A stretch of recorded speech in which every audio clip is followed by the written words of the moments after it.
आप एक manufacturing unit चला रहे हो जहां पे आपने अपनी ब्रांड का नाम रख दिया मैगीसन। अब होता क्या है, आपकी ब्रांड मार्केट में अच्छी चल रही है, एक दिन आपको लीगल नोटिस आता है नेस्ले की तरफ से कि आपने हमारे मैगी का जो ब्रांड नेम है उसको कॉपी कर लिया है और अपने ब्रांड नेम को बंद कीजिए। ये एक सच्ची घटना है। कुछ साल पहले मैगीसन करके मार्केट के अंदर ब्रांड आई थी जिन्होंने मार्केट के अंदर प्रेशर कुकर, किचन अप्लायंसेस, इनका काम चालू करा था।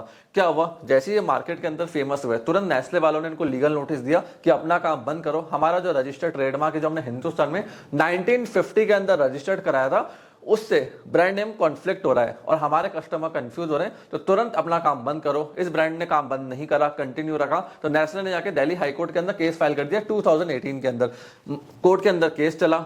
एक साइड की पार्टी कह रही थी नेस्ले वालों की कि हमारा ब्रांड नेम कॉपी हो गया, 1950 से हम इसको यूज कर रहे हैं, एफएमसीजी के हम प्रोडक्ट्स बनाते हैं और सामने वाली कंपनी भी एफएमसीजी में ही डील कर रही है, तो कस्टमर कंफ्यूजन के बहुत ज्यादा हाई चांसेस है। मैगीसन वालों ने कहा कि हम तो प्रेशर कुकर बना रहे हैं, हमारे प्रोडक्ट्स अलग है, और मैगीसन है, तो एंड में जाके हमने चेंज कर दिया। तो कहाँ कंफ्यूजन हो रहा है। बैटल चलती रही, 6 साल ये बैटल चली। अल्टीमेटली 6 साल बाद इस केस के अंदर कॉम्प्रोमाइज हुआ। मैगीसन वालों ने कहा कि हम इस ब्रांड नेम को यूज नहीं करेंगे। और देखिए, एक कोर्ट का जो ट्रेडमार्क का होता है ना, मैं आपको एक चीज क्लियर कर रहा हूं, अगर आपके ब्रांड नेम से किसी कस्टमर को कंफ्यूजन हो रहा है तो वहां इन्फ्रिंगमेंट काउंट हो जाता है। ट्रेडमार्क के अंदर बहुत सारे सेक्शन है, रूलिंग्स हैं इन्फ्रिंगमेंट को प्रूव करने के, कस्टमर कंफ्यूजन को प्रूव करने के। बट एक मेन चीज है, अगर एक बार कस्टमर कंफ्यूज हो गया, उसकी एविडेंस कोर्ट के अंदर आ जाती है, तो इन्फ्रिंगमेंट काउंट हो जाता है। इस चीज का ध्यान रखना, ये बेसिक लॉ है ट्रेडमार्क का। रजिस्टर्ड अनरजिस्टर्ड अलग बात है। जैसे आपको और एग्जांपल दूं, सोनी विजन मैंने क्लास 41 में रजिस्टर्ड कर लिया वर्डमार्क, कोई दूसरी क्लास में आकर रजिस्टर्ड करा ले, बट 41 में नहीं कर सकता। भले कस्टमर कंफ्यूज हो रहा हो फिर ना हो रहा हो, क्योंकि मैंने मेरे प्राइमरी राइट्स वहां पे क्रिएट कर दिया। अब समझिए इस बात को बैठ के,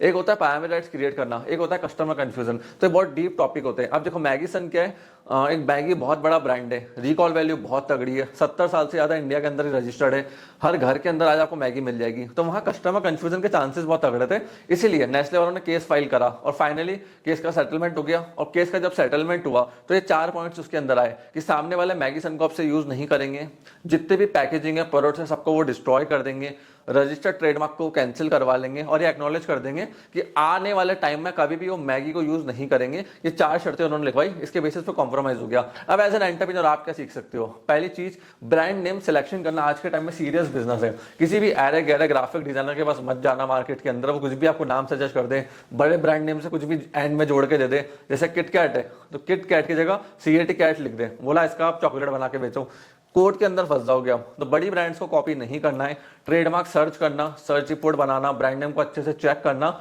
बड़ी ब्रांड से कॉन्फ्लिक्ट में मत उलझो। छोटी ब्रांड है वो इतना पीछे नहीं पड़ेगी, बड़ी ब्रांड छोटी चीज को लेके बहुत पीछे पड़ जाते हैं, तो बड़ी ब्रांड से नहीं उलझना है। दूसरा, सेटल करने का मतलब ये नहीं होता कि आप लूज कर गए। देखो, कई बार आपको होशियारी दिखानी है कि यार अगर मेरा केस 10 साल और चलेगा, मैं एडवोकेट को 15, 20, 25 लाख रुपए दूंगा, इससे बेटर है मैं अभी सेटल करके खत्म करूं, नया ब्रांड नेम चालू कर दूं, 25 लाख या 20 लाख जितना भी एडवोकेट को दूंगा, कोर्ट केस में माथा लगाऊंगा, उससे बढ़िया मैं नए ब्रांड नेम के अंदर चले जाऊं।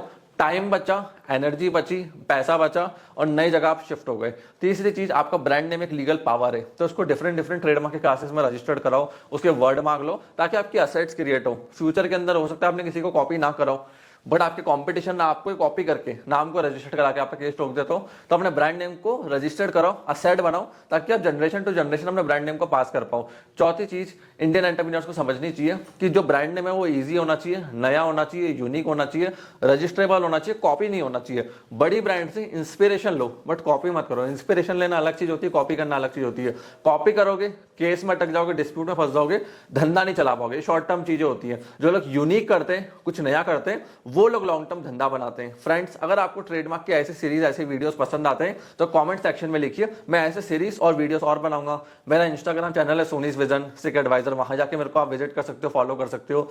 मेरा लिंक्डइन अकाउंट है, वहां भी मैं डेली पोस्ट डालता हूं, वहां भी आप मेरे से कनेक्ट हो सकते हो। मेरी वेबसाइट है sonizvision.in, यहाँ मैं डेली ब्लॉग्स भी लिखता हूँ, यहाँ भी आप मेरे से कनेक्ट हो सकते हो। मैं आशा करता हूँ वीडियो आपको पसंद आई होगी। अगर पसंद आई है, यहाँ तक देखा है, तो लाल कलर का सब्सक्राइब का बटन है, उसको दबा के जाना, वीडियो को लाइक शेयर डेफिनेटली करना। आपने यहाँ तक वीडियो को देखा, हम लोग सपोर्ट दिया, उसके लिए धन्यवाद।